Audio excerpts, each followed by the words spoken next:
Current.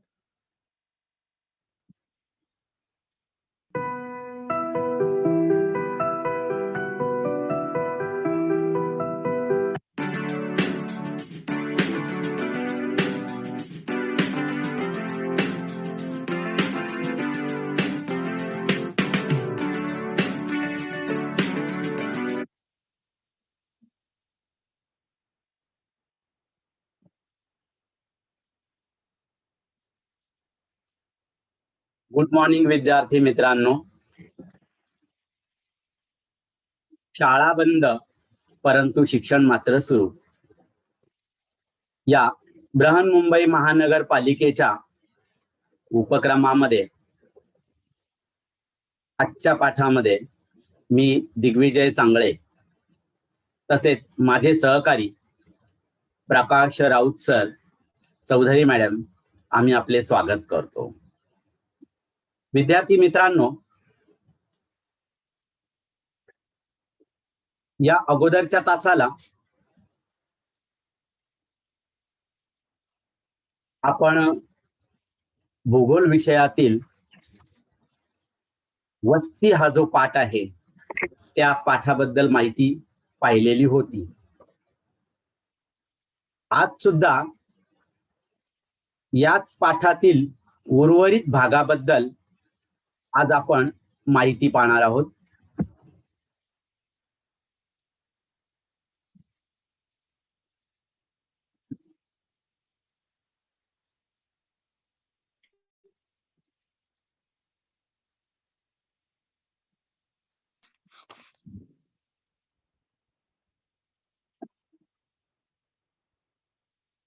आत्ताच सांगितल्याप्रमाणे भूगोल विषयातील मानवी वस्ती नावाचा जो पाठ आहे हा पाठ आपण पुढे कंटिन्यू करत आहोत. या अगोदरच्या तासिकेला आपण मानवी वस्ती संदर्भात काही माहिती पाहिलेली होती. त्यामध्ये मी तुम्हाला सांगितलं की अगदी सुरुवातीच्या काळामध्ये माणूस घराशिवाय राहत होता. अगदी त्याच्या गरजेपुरता फक्त निवारा तो करत होता. शिवाय त्याचा जो निवारा होता तो निवारा एका ठिकाणी स्थिर नसायचा. सातत्याने त्याच्या गरजेप्रमाणे त्याचा निवारा बदलायचा. जसं आपण शेतीचा एक प्रकार पाहिला की माणूस आज या ठिकाणी शेती करतो, ते एक पीक निघाल्यानंतर दुसऱ्या ठिकाणी जातो.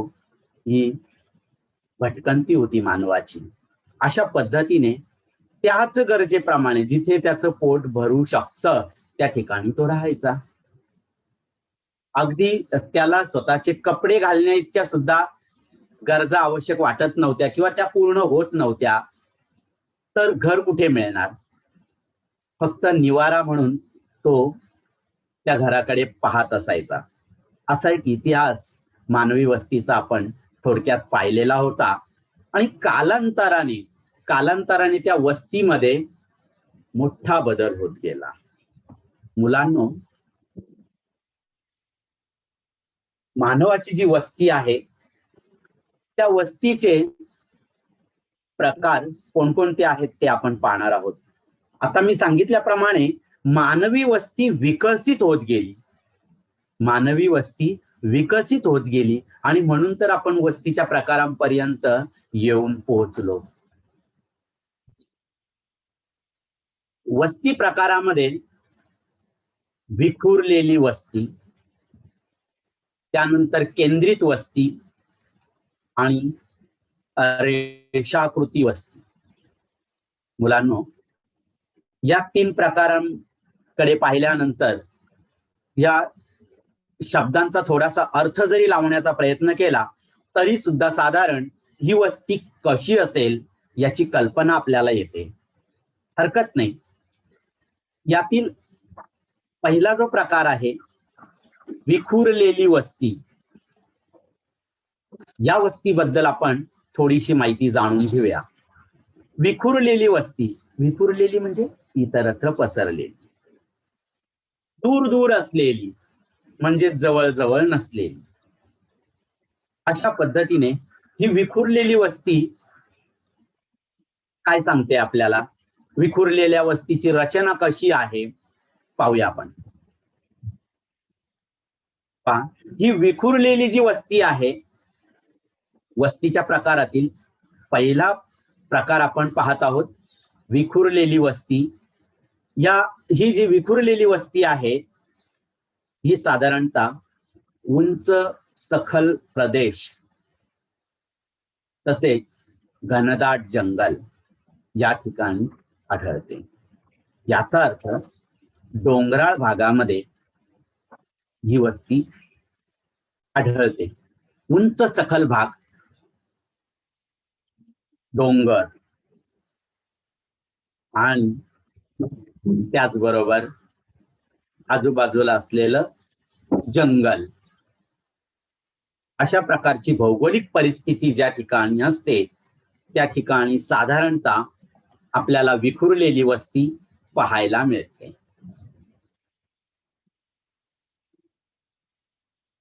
अति उंचावरील प्रदेश, समुद्र सपाटीपासून जास्त उंचीवर असलेले जे प्रदेश आहेत त्या ठिकाणची जी वस्ती आहे ती वस्ती अशा पद्धतीने विरळ, विखुरलेली आपल्याला पाहायला मिळते. त्यानंतर जंगलाचे प्रदेश, जंगलामध्ये झाडं जास्त आणि त्या घनदाट झाडींमध्ये कुठेतरी एखादी वस्ती असल्याचं आपल्याला जाणवतं. खूप अंतरावर ही वस्ती आपल्याला जंगलामध्ये पाहायला मिळते. तसंच राखीव वनांचे प्रदेश. आता हा काय प्रकार आहे, राखीव वनांचे प्रदेश? विद्यार्थी मित्रांनो, काही जमिनी शेतकऱ्यांच्या मालकी हक्काच्या असतात, तर काही जमिनीवर सरकारचा मालकी हक्क असतो. मग ज्या ठिकाणी पीक घेतलं जात नाही, ती जमीन पिकासाठी योग्य नाहीये, अशा प्रकारचं जे क्षेत्र आहे, म्हणजेच डोंगर दऱ्या, त्या ठिकाणी शेतीसाठी पाणी उपलब्ध होत नाही किंवा जमीन सपाट नसते, म्हणजे शेती करण्यासाठी प्रतिकूल परिस्थिती असते. अशा ठिकाणी हा डोंगराळ भाग जो आहे हा सरकारने राखीव केलेला असतो आणि त्याच्या मागचा उद्देश असतो त्या ठिकाणी झाडं लावायची, वनीकरण करायचं. सरकारतर्फे त्या ठिकाणी रिकामी जागा असेल तर त्या ठिकाणी झाडं लावली जातात. त्या झाडांची निगा राखण्यासाठी सरकारी माणसं असतात, त्याला फॉरेस्ट डिपार्टमेंट असं म्हटलं जातं. यामध्ये सुद्धा आपल्याला करिअरच्या संधी उपलब्ध आहेत. फॉरेस्ट डिपार्टमेंट मध्ये त्याची सुद्धा परीक्षा होते, स्पर्धा परीक्षा होते. आपण ती परीक्षा दिल्यानंतर हे सामाजिक वनीकरण किंवा फॉरेस्ट डिपार्टमेंट मध्ये अधिकारी म्हणून आपल्याला नोकरी लागू शकते. मुलांनो, त्या राखीव वनांचा उद्देश असा आहे की जमीन तर पडीक असते, तिथे काही पिकवलं जात नाही, मग ही पडीक जमीन ही पडीक ठेवण्यापेक्षा तिथे झाडं लावली जातात, सामाजिक वनीकरण केलं जातं, फॉरेस्ट डिपार्टमेंट त्याची देखभाल करतं, त्याच्यासाठी माणसांची नियुक्ती करतं आणि कालांतराने तो जंगली प्रदेश, जंगलाचा प्रदेश तयार होतो. आणि पुढे झाडांचं आणि जंगलांचं महत्व काही तुम्हाला सांगायला नको. अशा पद्धतीने जंगलांची निर्मिती केली जाते. अर्थात पर्जन्यमान वाढवण्यासाठी, वातावरणाचा समतोल राखण्यासाठी या सगळ्याच गोष्टी महत्वाच्या ठरतात. पुन्हा आपल्या मानवी वस्तीकडे आपण वळणार आहोत. विखुरलेली जी वस्ती आहे या राखीव वनांच्या प्रदेशामध्ये सुद्धा आपल्याला पाहायला मिळते. विखुरलेल्या वस्तीची रचना साधारण कशी असते?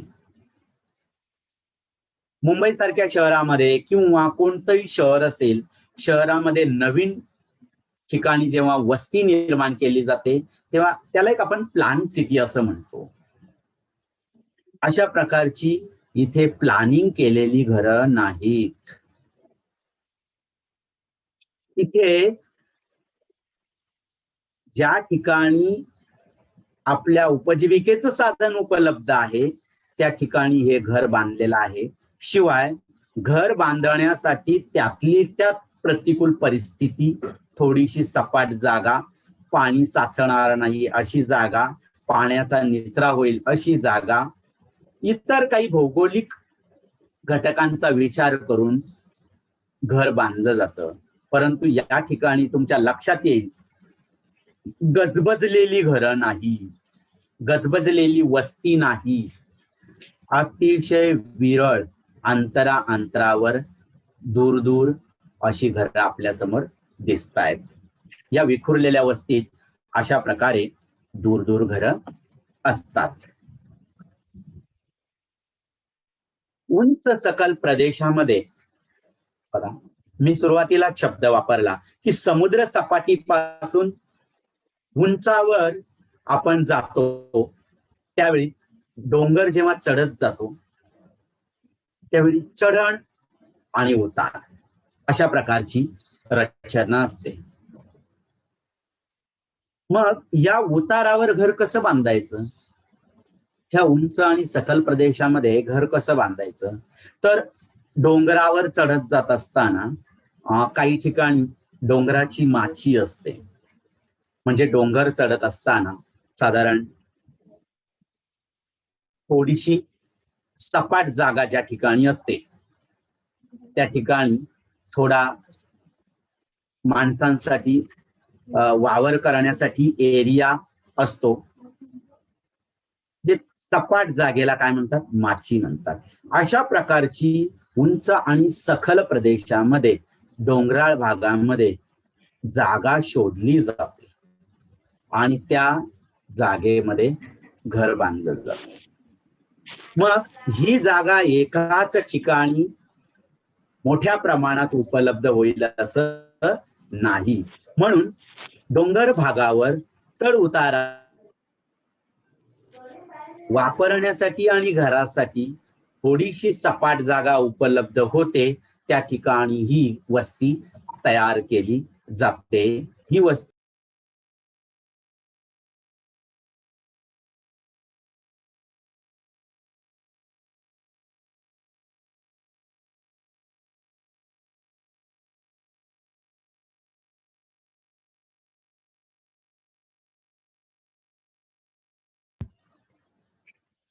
क्वचितच उपलब्ध होते आणि म्हणून ही वस्ती विरळ असते.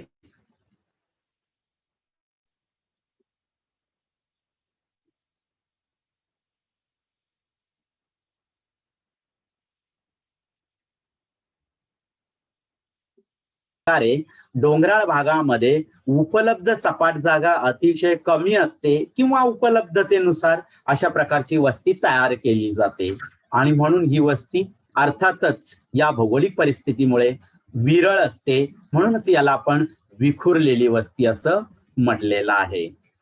दुसरी एक भौगोलिक परिस्थिती या विखुरलेल्या वस्तीसाठी कारणीभूत ठरते ती विस्तृत कृषी क्षेत्र.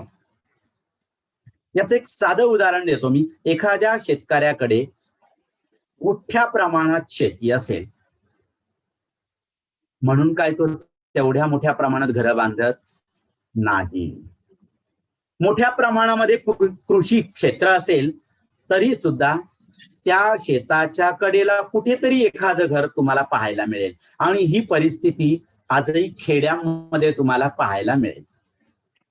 गावामध्ये थोडीशी घरं असतात पण ज्या ठिकाणी शेती केली जाते ज्या ठिकाणचं क्षेत्र कृषी क्षेत्र म्हणून गणलेलं आहे त्या क्षेत्रावर आजही विरळ वस्ती पाहायला मिळते. विस्तृत मोठ्या प्रमाणामध्ये कृषी क्षेत्र जे आहे, जिथे आहे शेती मोठ्या प्रमाणात केली जाते, जमीन शेतीखाली मोठ्या प्रमाणामध्ये आहे, त्या ठिकाणी सुद्धा असलेली जी घरं आहेत ती विरळ आहेत.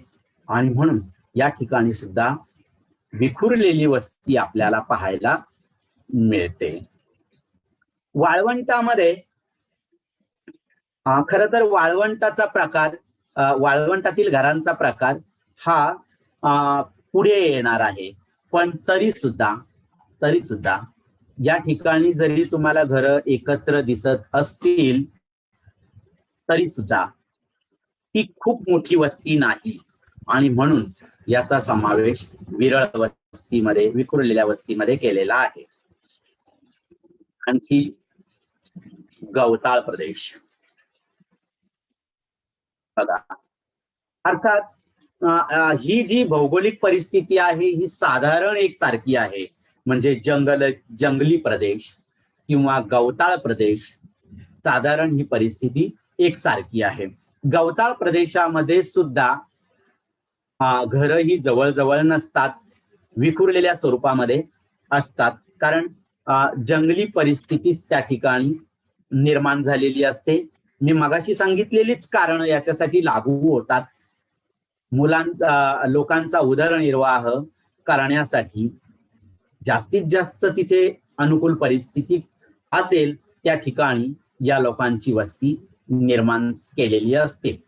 आणि ही वस्ती सुद्धा विरळ असते, विखुरलेली असते. बघा, या विखुरलेल्या वस्तीबद्दल आपण काय पाहिलं.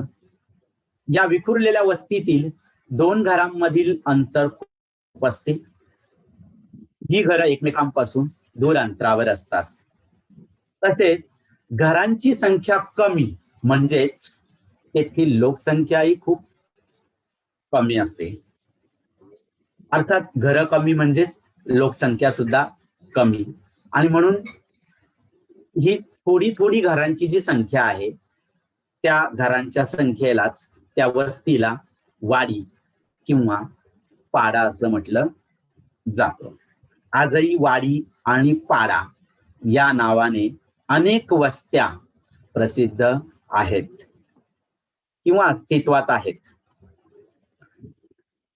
ही विखुरलेली जी वस्ती आहे, या विखुरलेल्या वस्तीच्या भौगोलिक परिस्थितीचा जर का विचार आपण केला, त्यावरूनच अंदाज येतो की या वस्तीमध्ये मानवी जीवन विकसित होण्यासाठी पुरेशा सुविधा नसतात किंवा आवश्यक सेवा ज्या आहेत त्या सेवा सुद्धा पुरेशा प्रमाणात उपलब्ध नसतात. त्यांच्यासाठी सुविधा असतात, परंतु त्या वस्तीपासून दूर अंतरापर्यंत असतात. पावसाळ्यामध्ये आपण टीव्हीवर बातम्यांमध्ये पाहतो की एखादा माणूस जर का आजारी पडला, आपल्या शहरांमध्ये बघा तुम्ही, एखादा माणूस आजारी पडला तर लगेच त्याच्यासाठी अँब्युलन्सचा नंबर फिरवला की अँब्युलन्स येते आणि अँब्युलन्सचा सायरन वाजवत पटापट अँब्युलन्स त्या पेशंटला हॉस्पिटल पर्यंत घेऊन जाते. ही शहरातली आधुनिक परिस्थिती आहे. अगदी रहदारीमध्ये सुद्धा अँब्युलन्स रस्ता काढत हॉस्पिटल पर्यंत पोहोचते. परंतु या दुर्गम भागामध्ये रस्त्यांची सुविधा कमी आहे किंवा काही ठिकाणी नाहीच. या वस्त्या ज्या भौगोलिक परिस्थितीमध्ये आहेत, ती परिस्थिती आपण आता पाहिली. उंच सखल डोंगराळ भागामध्ये, घनदाट जंगलामध्ये आणि गवताळ प्रदेशामध्ये या ठिकाणी रस्ते उपलब्ध नाही. तिथे फक्त पाऊल वाटा उपलब्ध आहेत. आणि म्हणून दळणवळणाची साधनं या ठिकाणी नाहीत. आणि म्हणून या वस्तीचा विकास जास्त झालेला दिसत नाही. म्हणून म्हटलंय की या ठिकाणी सोयी सुविधा तेवढ्या मोठ्या प्रमाणात उपलब्ध नसतात. त्याचं कारण हे आहे. त्यानंतर फायदे तोटे या वस्त्यांमध्ये ज्या आपण पाहिलं की सोयी सुविधा देणं शक्य होत नाही किंवा उपलब्ध नाहीत, तसे या ठिकाणी फायदे सुद्धा आहेत. पहा, या वस्त्या नैसर्गिक पर्यावरणाच्या अधिक जवळ असतात. तुम्ही पाहिलं, आज आपण शहरामध्ये कोरोनाचा प्रादुर्भाव झाल्यामुळे मास्क लावल्याशिवाय बाहेर पडत नाही. परंतु आजही तुम्ही या वस्त्यांमध्ये जर का गेलात तर त्या लोकांना मास्क लावण्याची आवश्यकता नाही, गरज पडत नाही. कारण या लोकांचा बाहेरच्या दूरच्या शहरी भागातल्या गजबजलेल्या वस्तीतल्या लोकांशी संपर्क येत नाही, जास्त प्रमाणात संपर्क येत नाही. ही जी वस्ती ज्या ठिकाणी आहे त्या ठिकाणी नैसर्गिक पर्यावरण अतिशय छान आहे. छान म्हणजे कसं? प्रदूषण मुक्त, म्हणजेच शुद्ध हवा. शुद्ध हवा म्हणजेच त्या हवेमध्ये कोणतेही हानिकारक घटक नाहीत. कारण पर्यावरणाच्या अगदी जवळ नवे पर्यावरण जिथे चांगलं आहे त्याच पर्यावरणाच्या सानिध्यामध्ये ही वस्ती वसलेली आहे. आणि म्हणून या ठिकाणी असलेलं जे वातावरण आहे ते अतिशय पोषक आहे, अतिशय स्वच्छ आहे, प्रदूषण मुक्त आहे, शुद्ध हवा तिथे आहे. आणि म्हणून म्हणालो मी की फायदे तोटे दोन्ही आहेत. कारण शहरांमध्ये आपण पाहतो मोठ्या प्रमाणामध्ये प्रदूषण आहे. मुंबईमध्ये जी झाडी आहेत ना लावलेली, त्या झाडांच्या पानावर सुद्धा तुम्ही पहा कार्बनचा थर आलेला दिसेल. धूळ, माती, कार्बन हे सर्व त्याच्यावर बसलेलं दिसेल. परंतु हीच परिस्थिती उलट या विखुरलेल्या वस्तीमध्ये आपल्याला पाहायला मिळते. मुलांनो, त्यानंतर मी तुम्हाला म्हणालो की या ठिकाणी या ज्या वस्त्या आहेत या खूप विखुरलेल्या प्रमाणामध्ये आहेत, विरळ आहेत. म्हणून का या लोकांच्या गरजा नाहीत का? आहेत. परंतु त्यांच्या गरजा पूर्ण करण्यासाठी त्यांना शेजारच्या खेडेगावावर अवलंबून राहावं लागतं. या विरळ वस्त्या शेजारी खेडेगावांमधून गरजा पूर्ण करतात. म्हणजे काय? ही एक वस्ती दूर असल्यामुळे या वस्त्यांमध्ये त्यांना जगण्यासाठी ज्या काही आवश्यक गोष्टी लागतात त्या सगळ्या तिथे उपलब्ध होत नाही. उदाहरणार्थ, त्यांना किराणा माल हवा असेल, औषधं हवी असतील, तर अशा प्रकारच्या गरजा पूर्ण करण्यासाठी अशा प्रकारच्या वस्तू आणण्यासाठी त्यांना त्यांच्या वस्त्यांपासून जवळ असलेली जी खेडी आहेत त्या खेड्यांपर्यंत जावं लागतं. कारण कितीही खेडेगाव असेल तरी त्या ठिकाणी आपल्या जीवनावश्यक गरजा पूर्ण करण्यासाठी ज्या वस्तू लागतात त्या वस्तू तिथे मिळतात. म्हणजे त्याची दुकानं तिथे असतात, छोटे मोठे व्यापारी तिथे असतात. आणि म्हणून म्हटलंय की यांच्या दैनंदिन गरजा पूर्ण करण्यासाठी त्यांना त्यांच्या वस्त्यांपासून जवळ असलेली जी खेडी आहेत त्या खेड्यांवर अवलंबून राहावं लागतं. मध्यवर्ती खेड्यांवर शब्द वापरलाय. मध्यवर्ती खेडी याचा अर्थ एखादं खेडेगाव असतं आणि त्या खेडेगावाच्या पंचक्रोशीमध्ये काही अंतरावर परिसरामध्ये अशा प्रकारच्या वाड्या किंवा पाडे असतात. तेथील लोक त्या खेडेगावामध्ये येतात. सोयीचं असलेलं खेडेगाव. मुलांना आपण पाहिलं की अशा प्रकारची जी विखुरलेली वस्ती आहे ही घनदाट जंगलामध्ये आढळते. तसेच वाळवंटामध्ये काही प्रमाणामध्ये, गवताळ प्रदेशामध्ये विस्तृत कृषी क्षेत्र जिथे आहे त्या ठिकाणी नंतर उंच आणि सखल प्रदेशामध्ये ही वस्ती आढळते आणि विखुरलेली जी वस्ती आहे त्या वस्तीमध्ये त्या घरांमध्ये अंतर असल्याचं आपण पाहिलं. त्या वस्त्या दूर दूर असतात असं आपण पाहिलेलं आहे. यानंतर वस्तीचा दुसरा प्रकार आपण पाहणार आहोत. त्या प्रकाराचं नाव आहे केंद्रित वस्ती. बघा, विखुरलेल्या शब्दामध्ये आपण पाहिलं की ती वस्ती विखुरलेली आहे, अंतरांतरावर आहे. तसंच केंद्रित वस्ती जर का आपण पाहिलं तर या शब्दाकडे पाहून सुद्धा आपल्याला कळतं एका ठिकाणी वस्ती केंद्रित झालेली आहे, एकत्र आलेली आहे असा त्याचा अर्थ होतो. पाहूया आपण केंद्रित वस्तीबद्दल सविस्तर माहिती.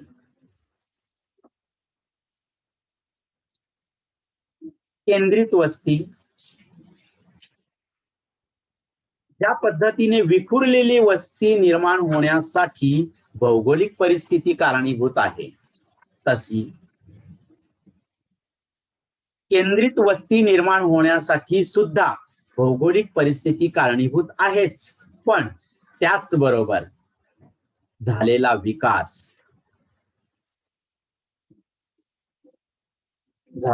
विकास वेगवेगळ्या क्षेत्रांमध्ये झालेला विकास हा सुद्धा या केंद्रित वस्तीसाठी कारणीभूत आहे.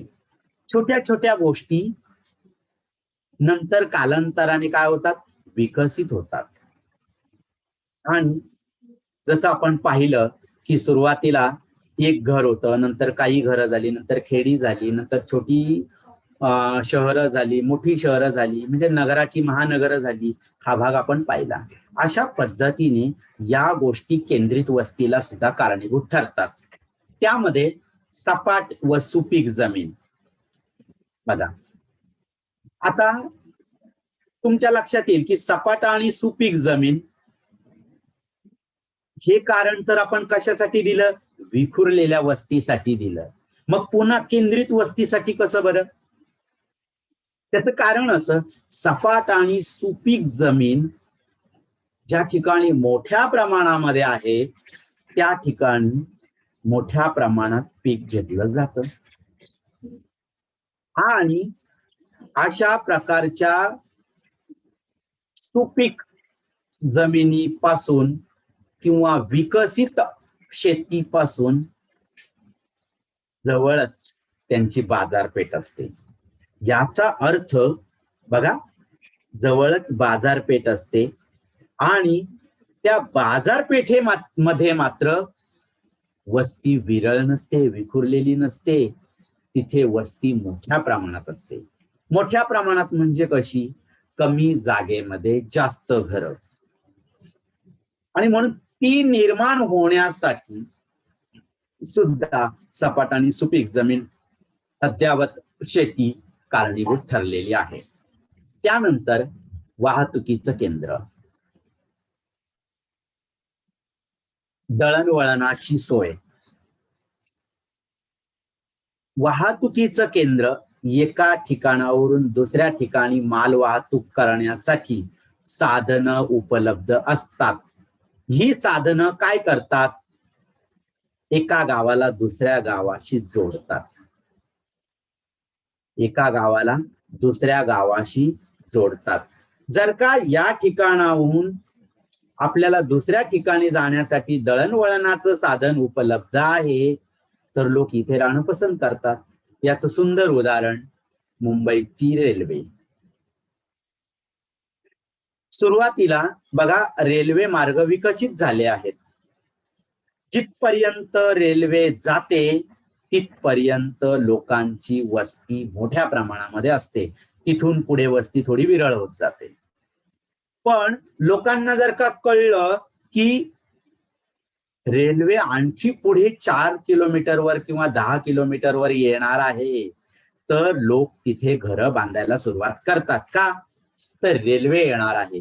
मग रेल्वे येणार म्हणजे काय, दळणवळणाचं साधन, वाहतुकीचं साधन आणि म्हणून लोक तिथे वस्ती करतात, वस्तीची गर्दी करतात.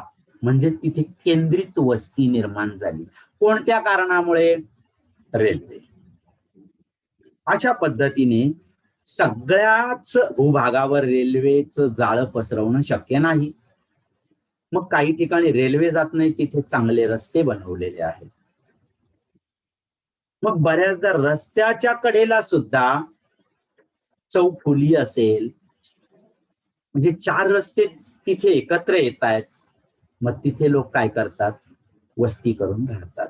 म्हणजे अशा पद्धतीने वाहतुकीची साधनं, वाहतुकीचं केंद्र सुद्धा केंद्रित वस्तीसाठी कारणीभूत ठरतं किंवा त्याचा आधार घेतला जातो. त्यानंतर खाणकाम. तुम्ही प्रत्यक्ष खाण बघितली की नाही मला माहित नाही, परंतु खाणकाम म्हणजेच त्या ठिकाणी खाण जी आहे, जमिनीच्या भूभागामध्ये, जमिनीच्या अंतर्भागामध्ये म्हणजेच भूभागामध्ये खोलवर खणलं जातं आणि वेगवेगळ्या प्रकारची खनिज शोधण्यासाठी खाणकाम केलं जातं. नुसती खनिजच नव्हे तर दगड सुद्धा, एक प्रकारचा दगड सुद्धा त्या ठिकाणाहून काढला जातो. मग ते दगड बांधकामासाठी वापरत असतील, त्या दगडांची खडी तयार करण्यासाठी वापर होत असेल, त्या दगडांचा मूर्ती तयार करण्यासाठी वापर होत असेल, वरवंटे पाटे तयार करण्यासाठी वापर होत असेल, अशा विविध कारणांसाठी या दगडाचा वापर केला जातो. त्याचा बारीक पावडर भुस्सा सुद्धा केला जातो बांधकामासाठी. मग अशा प्रकारे मटेरियल मिळवण्यासाठी खाणी जमिनीमध्ये खणलं जातं, त्याला खाण असं म्हणतात. मग या खाणीमध्ये काम करणारे कामगार असतात. ही खाण एकदा सुरू झाल्यानंतर ती एवढ्या मोठ्या प्रमाणामध्ये असते की वर्षानुवर्षे तिथे ते काम चालतं. मग सुरुवातीला खाण सुरू झाल्यानंतर लोक काय करतात? दूरवरून येतात आणि कालांतराने तिथेच राहणं पसंत करतात. मग तिथे सुद्धा काय होते? वस्ती निर्माण होते. मग वस्ती निर्माण झाली की त्यांच्यासाठी शाळा, त्यांच्यासाठी इतर काही गरजा, बाकीचेही लोक येतात. त्यांना कपडे शिवायचे असेल तर टेलर तिथे येतो. एक उदाहरण सांगितलं. म्हणजे अशा पद्धतीने खाणकाम जिथे आहे तिथे सुद्धा केंद्रित वस्ती आपल्याला पाहायला मिळते. त्यानंतर पुढे पाहूया आपण व्यापारी केंद्र. बाजारपेठा, व्यापारी केंद्र. खेडेगावांच्या शेजारी आठवड्याचा बाजार असतो. प्रत्येक गावामध्ये बाजार भरत नाही. मग खेडे गावातले लोक, आत्ताच आपण पाहिलं की विखुरलेली जी वस्ती आहे, विखुरलेल्या वस्तीतले लोक जवळच्या खेडे गावामध्ये सामान आणण्यासाठी जातात किंवा गरजेच्या वस्तू आणण्यासाठी जातात. तसं थोडं मोठं खेडं आपण जर का पाहिलं की ज्या ठिकाणी थोडं शहराचं रूप आलेलं आहे, त्या ठिकाणी आठवड्याचा बाजार असतो. आजूबाजूच्या खेड्यामधले लोक आठवड्यातून एकदा त्या खेड्यामध्ये बाजारासाठी जातात. आठवड्यातून एकदाच बाजार भरतो, तो वार ठरलेला असतो. त्या बाजारामध्ये शेजारच्या छोट्या छोट्या खेड्यांमधले लोक त्यांच्याकडे ज्या वस्तू आहेत तयार झालेल्या, मग शेतमाल असेल किंवा बनवलेल्या वस्तू असतील, त्या वस्तू विकण्यासाठी त्या बाजारात घेऊन येतात. आणि त्या बाजारामध्ये, त्या खेडेगावामध्ये मोठ्या प्रमाणात दुकानं असतात. मग आजूबाजूच्या पाड्यातले आणि खेड्यातले लोक आहेत किंवा वाडीतले लोक आहेत, ते त्या ठिकाणी आपल्या गरजेच्या वस्तू या व्यापारी बाजारातून, व्यापार पेठेतून, आठवडी बाजारातून घेऊन जातात. हळूहळू ते गाव मोठं होत जातं. का?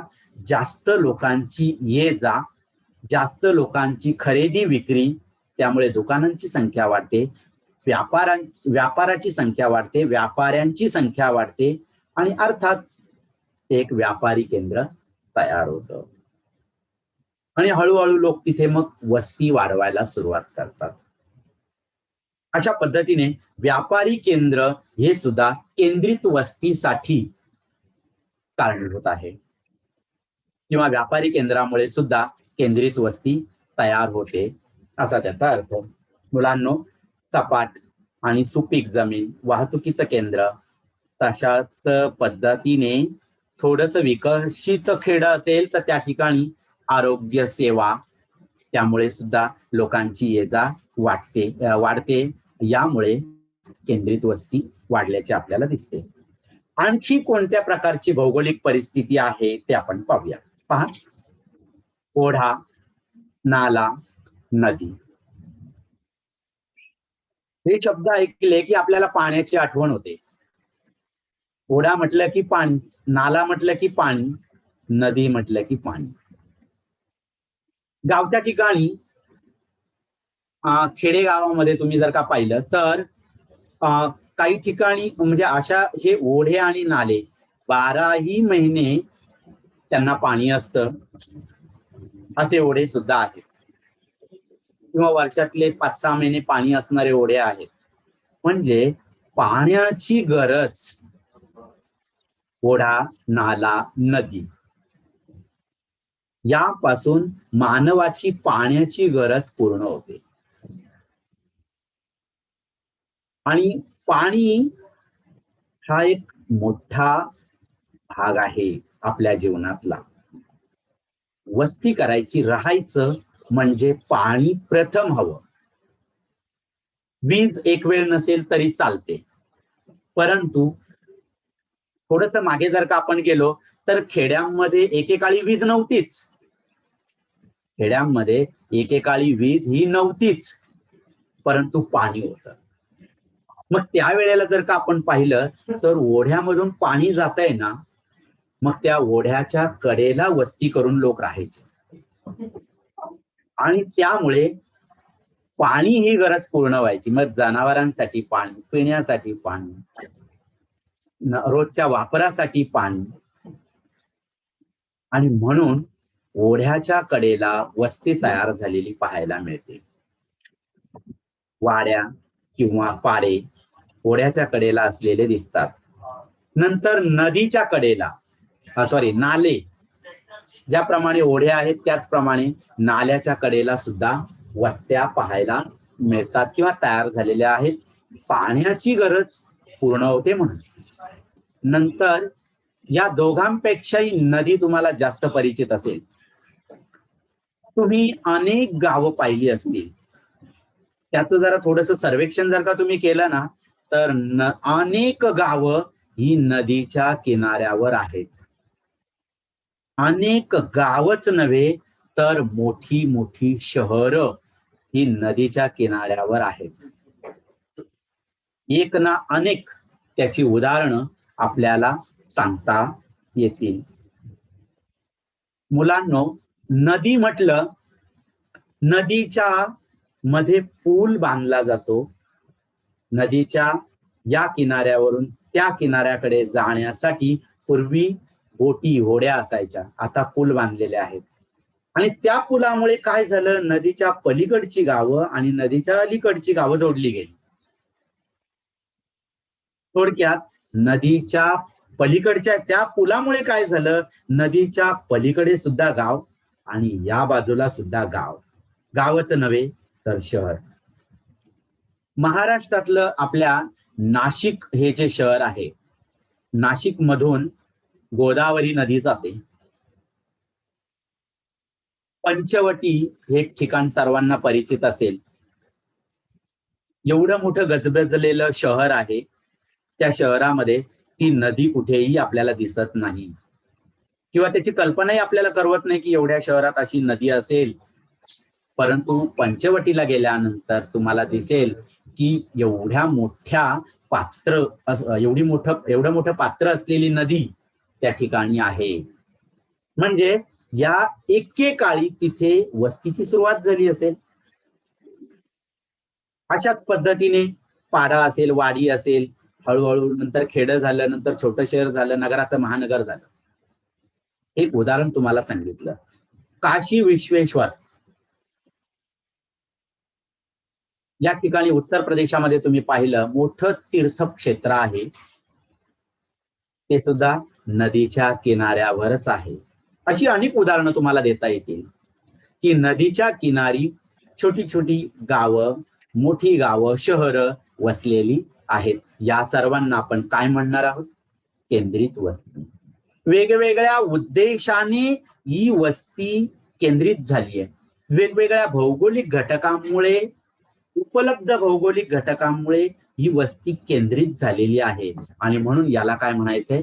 केंद्रित वस्ती असं म्हणायचं आहे. अशाच प्रकारे किनारपट्टीचा प्रदेश, समुद्र किनारपट्टीचा प्रदेश जर का आपण पाहिलं, आपलं मुंबई शहर याच उदाहरण आहे. समुद्र किनारपट्टीला वसलेलं, अगदी समुद्राच्या कडेला, हाकेच्या अंतरावर नव्हे, हाताच्या अंतरावर समुद्राचं पाणी, तिथे सुद्धा वस्ती आहे. कोकणामध्ये किंवा आपला किनारपट्टीचा जो प्रदेश आहे त्या ठिकाणी कोकणातली अनेक गावं ही समुद्र किनारी वसलेली आहेत. ही सुद्धा केंद्रित वस्ती आहे. मुलांनो, या केंद्रित वस्तीमध्ये घरं जवळजवळ असतात आपण पाहिलं, आणि जवळजवळ का असतात? तिथे कालांतराने जागा कमी पडते, परंतु सुविधा सगळ्या उपलब्ध होतात म्हणून लोक तिथे राहणं पसंत करतात. त्यानंतर लोकसंख्या जास्त असते आणि विविध जाती धर्माचे, पंथाचे लोक त्या ठिकाणी राहतात. हे तर आपल्या देशाचं वैशिष्ट्य आहे. सर्व धर्म समभाव, अनेक जाती धर्माचे लोक इथे राहतात आणि सर्वांना समानतेची वागणूक इथे मिळते. मुलांनो, केंद्रित वस्तीत अनेक प्रकारचे लोक एकत्र राहतात आणि त्यांच्या धर्माच्या तत्वांप्रमाणे ते वागतात, तसं त्यांना स्वातंत्र्य आहे. वेगवेगळ्या प्रकारच्या जाती धर्माचे लोक एकत्र आल्यामुळे त्यांच्या विचारांची देवाणघेवाण या ठिकाणी होते आणि एक वेगळ्याच नवीन प्रकारचं सामाजिक जीवन या ठिकाणी तयार होतं. या वस्तीमध्ये रस्ते मात्र अरुंद असतात. शहरामध्ये नवीन प्लान सिटी म्हणजे नियोजित शहर जर का असेल तर त्या ठिकाणी मोठे रस्ते अगोदरच दिले जातात, परंतु आपल्या मोठ्या शहरांमध्ये गल्लीबोळ जास्त आहे, वस्ती जास्त आहे, त्यामुळे रस्ते काय आहेत? छोटे छोटे म्हणजे अरुंद, त्यांची रुंदी कमी आहे, परंतु गोल गोल फिरवणारे. या रस्त्याने गेलं की परत लेफ्ट घेतला की परत लेफ्ट घेतला की पुन्हा तिथे पुन्हा तिथे, अशा प्रकारे वेगवेगळ्या रस्त्यांना जोडणारे रस्ते या शहरांमध्ये किंवा या केंद्रित वस्तीमध्ये असतात. छोटे रस्ते मोठ्या रस्त्यांना जाऊन मिळतात. त्या अशा पद्धतीने आपल्याला ग्रामीण आणि नागरी भागामध्ये ही केंद्रित वस्ती पाहायला मिळते. राजस्थान सारख्या वाळवंटी प्रदेशामध्ये ज्या ठिकाणी पाणवठ्याची जागा आहे, त्या पाणवठ्याच्या जागेच्या भोवती वस्ती निर्माण झालेली आहे. ही सुद्धा पाण्याच्या निमित्ताने, या भौगोलिक घटकांमुळे ही वस्ती निर्माण झालेली आहे. ही सुद्धा केंद्रित वस्ती आहे. त्यानंतर आहे रेषाकृती वस्ती. रेषाकृती म्हणजे लाईन मध्ये असलेली, ओळीमध्ये असलेली. बघा अशा पद्धतीने हा आहे रोड, रोडच्या कडेला ओळीमध्ये घरं बांधलेली आहेत. ही रचना कुठे पाहायला मिळते? रस्त्याच्या कडेला. रस्त्याच्या कडेला घरं बांधली की ती आपोआप लाईन मध्ये येतात, किंवा रेल्वे मार्गाच्या दोन बाजूला पाहिलं की ऑटोमॅटिक त्या वस्त्या ज्या आहेत या रेल्वे मार्गाच्या कडेकडेने तयार झालेल्या आपल्याला पाहायला मिळतात. मुलांनो, रस्ता, लोहमार्ग म्हणजेच रेल्वे मार्ग, नंतर नदी, कालवा, समुद्र किनारा आणि पर्वतीय प्रदेश, ज्याच्या बाजूला जी वस्ती साधारण आपण जर का पाहिली तर ती ओळीमध्ये असल्याचं आपल्या निदर्शनात येतं. आता याची कारणं सुद्धा आहेत. रस्त्याच्या कडेला वस्ती ही लाईन मध्ये बांधलेली, लाईन मध्ये तयार झालेली असते, ओळीमध्ये असते. त्याचं कारण रस्ताच, कारण रस्त्याच्या दुतर्फा.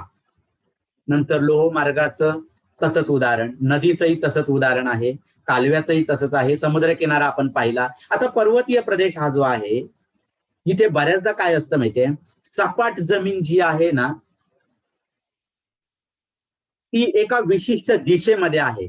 सपाट जमीन ही उताराकडून चढ किंवा चढाकडून उताराकडे अशी नसते. ती डावीकडून आपण डोंगरावर चढत असताना आपल्या डावीकडून उजवीकडे अशा दिशेने ती जमीन उपलब्ध असते. लक्षात येत असेल तुमच्या. डोंगरावर चढत असताना जो सपाट थोडासा जमिनीचा भाग आपल्याला उपलब्ध होतो, तो ऊर्ध्वगामी दिशेने नाही. ऊर्ध्वगामी ते अधोगामी म्हणजे वर आणि खाली असा उपलब्ध नसतो. तो आडवा पट्टा तयार असतो आणि म्हणून जी जी काही घरं असतात ती ही आडव्या पट्ट्यामध्ये बांधलेली असतात, म्हणून ती सुद्धा एका रेषेमध्ये लाईनमध्ये असल्याचं आपल्याला जाणवतं. रेषाकृती वस्तीतील घरं जी असतात ती सरळ रेषेत असतात. कालांतराने ही वस्ती वाढत जाते आणि त्या रांगा वाढत जातात. या वस्तीमध्ये म्हणजे याला थोडक्यात हे प्लॅनिंग केल्यासारखं आहे. प्लॅनिंग केल्यासारखं नियोजित जागा ठरवून दिलेली आहे, तिथेच ती घरं बांधली जातात. त्यामुळे सगळ्या सुविधा उपलब्ध होतात. त्याच रांगेमध्ये कुठेतरी दुकान असेल, त्याच रांगेमध्ये कुठेतरी दवाखाना असेल, अशा पद्धतीने ही वस्ती, त्याच रांगेमध्ये कुठेतरी शाळा असेल, अशा प्रकारे हॉटेल असतील, अशा पद्धतीने ही वस्ती जी आहे ही रेषाकृती वस्ती आहे. एका ओळीमध्ये सगळ्या सुविधा राहण्यासह उपलब्ध असतात. या ठिकाणची वस्ती जास्त म्हणून लोकसंख्या सुद्धा जास्त. विद्यार्थी मित्रांनो, या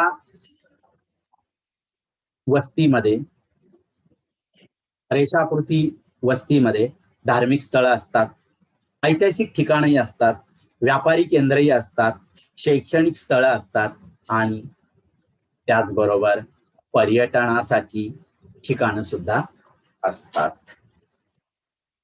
अशा पद्धतीने आजचा आपला पाठाचा भाग संपलेला आहे. राहिलेला जो भाग आहे तो आपण पुढच्या तासाला पाहणार आहोत. तत्पूर्वी मला तुम्हाला एक अभ्यास द्यायचा आहे. विखुरलेली वस्ती आणि केंद्रित वस्ती. होमवर्कसाठी विखुरलेली वस्ती आणि केंद्रित वस्ती या दोघांमधला फरक तुम्ही लिहून काढायचा आहे आणि तो आपल्या ग्रुपवर पाठवायचा आहे. सर्वांना धन्यवाद.